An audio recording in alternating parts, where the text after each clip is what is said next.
Wanita tua ini merasakan mual dan perutnya terasa mules. Tetangga yang melihatnya langsung bergegas menolongnya dan membantunya duduk di teras rumah. Melihat si wanita tua mual-mual, tetangganya ini bertanya apa yang telah terjadi. Lalu wanita tua ini berkata bahwa sudah seharian ini dia merasakan mual yang teramat hebat sehingga dia tidak bisa makan dan minum. Kemudian tetangganya ini berkata bahwa hal itu adalah pertanda orang yang sedang hamil seperti pengalamannya dulu. Lalu si tetangga bertanya lagi siapa yang telah tega melakukan perbuatan itu. Sementara si wanita tua yang tak merasa melakukan perbuatan itu dengan lelaki manapun membantah tuduhan tetangganya itu. Lalu si tetangga memegang perut si wanita tua. Dia pun sangat kaget karena perut si wanita tua ada yang bergerak-gerak, guys. Si tetangga pun sangat yakin kalau wanita tua ini sudah hamil, sementara si wanita tua tetap ngotot kalau dia tidak hamil. Namun rupanya si tetangga terus mendesak si wanita tua agar mengakui siapa lelaki yang telah berbuat itu kepadanya. Sebab jika bayi itu lahir, siapa yang akan memberi nafkah hidupnya? Saat tetangganya itu pulang, wanita tua ini pun mulai berpikir bagaimana jika benar dia sedang hamil. Apa yang akan dilakukannya? Next part. Wanita tua ini sangat kaget karena melahirkan seekor kodok. Si tetangga yang membantu proses persalinan pun sangat shock. Bagaimana bisa seorang manusia melahirkan seekor kodok? Apakah ini merupakan anugerah atau kutukan? Dan mereka pun nampak bingung apa yang akan dilakukan pada kodok tersebut. Kemudian si wanita tua meminta tetangganya itu agar merahasiakan kejadian tersebut. Tak berselang lama dari luar terdengar ada suara orang yang memanggil. Mereka pun sangat ketakutan. Lalu si tetangga bergegas keluar menemui orang yang memanggil tersebut. Rupanya guys, orang itu adalah utusan dari kerajaan. Prajurit ini lantas bertanya apakah di rumah ini ada orang yang melahirkan. Si tetangga yang gugup ini pun berkata bahwa tidak ada. Lalu si tetangga ini berkata bahwa di sini tidak ada orang yang melahirkan. Dia pun beralasan bahwa rumah ini hanya dihuni oleh si wanita tua. Karena curiga, prajurit kerajaan pun memaksa masuk dan mereka pun mendapati ada wanita tua yang terbaring lemas. Lalu si tetangga beralasan jika wanita tua ini sedang sakit. Si prajurit pun menanyakan perihal baskom air itu ada di sana. Si tetangga pun menjawab bahwa air itu untuk keperluan si wanita tua dikarenakan dia sudah susah berdiri. Kemudian prajurit ini pun pergi dari rumah tersebut. Si tetangga yang masih ketakutan memutuskan untuk pergi juga. Sementara si wanita tua mengambil kodok yang disembunyikannya. Dia meratapi nasibnya kenapa bisa melahirkan seekor kodok. Keesokannya prajurit kerajaan ini bertemu dengan tokoh masyarakat di sana. Dia berkata bahwa kedatangannya adalah untuk mencari bayi yang baru lahir. Jika ada yang mengetahuinya akan diberi hadiah yang besar dari kerajaan. Lalu apa yang akan terjadi selanjutnya? Jangan kemana-mana, saksikan next part. Wanita tua ini hendak membunuh anak kodoknya, namun tidak tega. Lalu si wanita tua menggerutu mengapa dirinya melahirkan seekor kodok. Apakah salah dirinya? Kemudian si wanita tua ini beranjak hendak pergi dari sana dan meninggalkan anak kodoknya sendirian di sana. Tiba-tiba terdengar suara panggilan dengan menyebut nama ibu. Sementara si wanita tua terus melihat sekelilingnya namun tak ada orang. Dia pun mulai meyakini kalau kodok itulah yang berbicara. Lalu si wanita tua bertanya apakah yang memanggilnya itu adalah si kodok. Kodok pun berkata iya. Hal ini membuat si wanita tua jadi terhibur karena kodok ini bukan sembarang kodok guys. Ini adalah kodok ajaib dan bisa berbicara layaknya seperti manusia.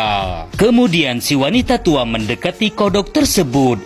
Rupanya kejadian itu diintip oleh seorang pria.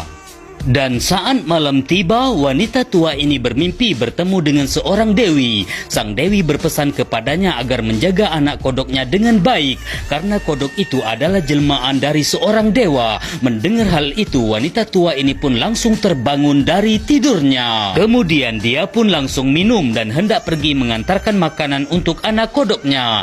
Dia pun mengambil sarang semut untuk makanan si kodok. Tiba-tiba tetangganya muncul. Si tetangga curiga bahwa kodok itu tak jadi dibunuhnya. Lalu wanita tua berkata bahwa dia tak tega membunuhnya dan berlalu pergi untuk bertemu si kodok anaknya itu. Rupanya guys, si tetangga mengikutinya dari belakang. Sementara si wanita tua lagi asik berbicara dengan si kodok. Obrolan mereka nampak terdengar jelas oleh si tetangga ini yang membuatnya terkejut. Kemudian si tetangga ini melaporkan kejadian tersebut kepada seorang pria tokoh masyarakat di sana. Dia berkata bahwa wanita tua itu sudah melahirkan seekor kodok yang bisa berbicara. Bagaimana nasib kodok itu selanjutnya? Next part. Wanita tua ini sangat terpukul melihat anak kodoknya telah tewas. Lalu ia mengambil kodok itu sambil menangis. Sementara si tetangga dan si tokoh masyarakat mengintip dari kejauhan. Wanita tua ini sangat bersedih karena anak kodoknya tiba-tiba tewas. Tiba-tiba pria ini datang membuat si wanita tua jadi kaget. Lalu si pria berkata bahwa benar apa yang dikatakan orang-orang selama ini, bahwa si wanita tua ini sudah melahirkan anak kodok. Si wanita tua yang masih berduka nampak kesal dan bergegas pergi dari sana. Sementara si tetangga ini mengikuti si wanita tua pergi ke sebuah ladang yang cukup luas dan terdapat pohon yang besar. Di sisi lain si wanita tua terus meratapi kesedihannya karena telah kehilangan anak kodoknya untuk selamanya. Kemudian anak kodoknya itu pun dikuburkan. Lalu si tetangga mencoba menenangkannya. Dia pun turut bersedih atas kejadian ini. Sementara si juragan yang juga tokoh masyarakat ini merasa kecewa karena tidak bisa mendapatkan hadiah yang besar sebab si kodok yang dicari sudah tewas. Lalu apa yang akan terjadi selanjutnya? Akankah ada keajaiban buat si kodok tersebut? Next part. Prajurit ini berkata kepada sang pangeran kalau kodok yang dicari sudah tewas. Tapi sang pangeran ini tak langsung percaya guys, sebab dia meyakini dengan sepenuh hati kalau kodok ajaib itu masih hidup dan menyuruh si prajurit untuk mencarinya. Sementara pria ini yang mencari si wanita tua tak menemukannya. Dia pun lalu berbicara dengan kodok ajaib yang berada di dalam saku bajunya. Tiba-tiba si juragan ini muncul guys. Dia curiga terhadap pria ini karena diperhatikannya dari tadi dia berbicara sendiri. Dan dengan terbata-bata si pria ini berkata bahwa dia sedang berpikir bagaimana caranya menemukan si wanita tua karena dicari di rumahnya juga tidak ada. Lalu si juragan ini memperingatkan pria ini untuk tetap kerja lagi karena pekerjaannya masih menumpuk. Kemudian pria ini pergi ke belakang rumah untuk memotong kayu. Lalu si pria ini kembali berbicara dengan si kodok ajaib, sedangkan si juragan mengintipnya dari belakang. Sang juragan curiga dan berpikir kalau pria ini sudah gila. Lalu apa yang akan dilakukan pria ini dengan kodok ajaibnya? Kita sambung next part. Tiba-tiba kodok ajaib ini berubah jadi seorang bocah laki-laki. Pria ini pun langsung terkejut dan melepaskan pelukannya. Lalu bocah ini berkata, tidak perlu khawatir karena aku adalah si kodok ajaib. Kemudian pria ini pun merasa senang dan kembali memeluk si bocah. Namun muncul masalah lain guys. Dengan berubahnya si kodok ajaib jadi manusia, pria ini pun nampak bingung hendak menyembunyikannya di mana. Si bocil pun berusaha menenangkan si pria. Dan tak berselang lama si juragan datang ke rumah itu dan melihat si pria dengan seorang bocil.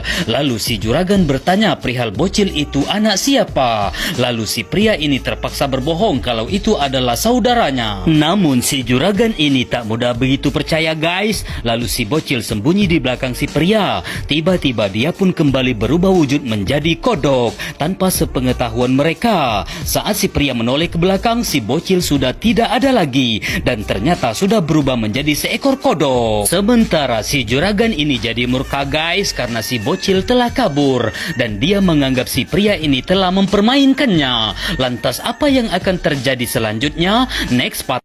Kodok ajaib ini kembali bertemu dengan ibunya, namun sayang ibunya sudah terpengaruh penyihir oleh wanita iblis. Sang ibu pun tak bisa mengenali sosok anaknya itu. Sementara si pria yang berhasil kabur dari hukuman istri juragan terus mencari keberadaan si kodok ajaib.